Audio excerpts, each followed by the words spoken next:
Hello guys, ఇప్పుడు బాగా ట్రెండింగ్లో ఉంది కదా కోటు కాలరు. ఆ కాలర్ కటింగ్ ఎలా కట్ చేసుకోవాలో చూసేద్దామండి. ఇప్పుడు వచ్చేసి షోల్డర్ వచ్చేసి నేనైతే 7.5 పెట్టాను. చంక డౌన్ కూడా 7.5 పెట్టాను. ఎందుకంటే షోల్డర్ దగ్గర మనం ఒక హాఫ్ ఇంచ్ డౌన్ పెడతాం కాబట్టి 7.5 పెట్టాను. చెస్ట్ లూజ్ వచ్చేసి 9 ఇంచెస్, 2 ఇంచెస్ ఖర్చు యాడ్ చేశాను. ఇక్కడ చంక రౌండ్ దగ్గర వచ్చేసి 1.5 ఇంచ్ అయితే ఇక్కడ పెట్టానండి నేను. ఇలా 1.5 ఇంచెస్ దగ్గరికి ఇలా మార్కింగ్ చేసుకున్న తర్వాత బ్యాక్ నెక్ వచ్చేసి ఒక 1 ఇంచ్ డౌన్ పెట్టుకుంటే సరిపోతుంది. ఆ 1 ఇంచ్ దగ్గరకు కూడా బాగా బ్రాడ్ తీయకుండా లైట్గా క్రాస్గా తీసుకొని ఇక్కడ షోల్డర్ దగ్గర నుంచి మనం హాఫ్ ఇంచ్ డౌన్ తీసుకొని ఇలా కట్ చేసుకున్నాము అంటే బ్యాక్ పార్ట్ కటింగ్ అయితే అయిపోతుంది.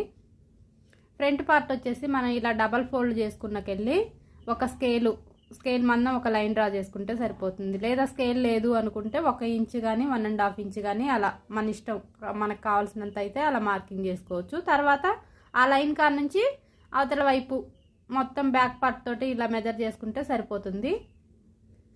ఇది వచ్చేసి ఫ్రంట్ కదా, చంక డౌన్ కూడా తీసేస్తున్నాను. మనకు చంకకు తరుగు తీసుకుంటాం కదా, అది కూడా ఇలా తీసేసాను. నెక్ డౌన్ వచ్చేసి 3 ఇంచెస్. కింద కాలర్ కోసం మనకి ఎంత డీప్ కావాలో అంత 7 ఇంచెస్ 7.5 ఇంచెస్ ఎవరి ఇష్టం అండి. నేనైతే 7 ఇంచెస్ పెట్టాను.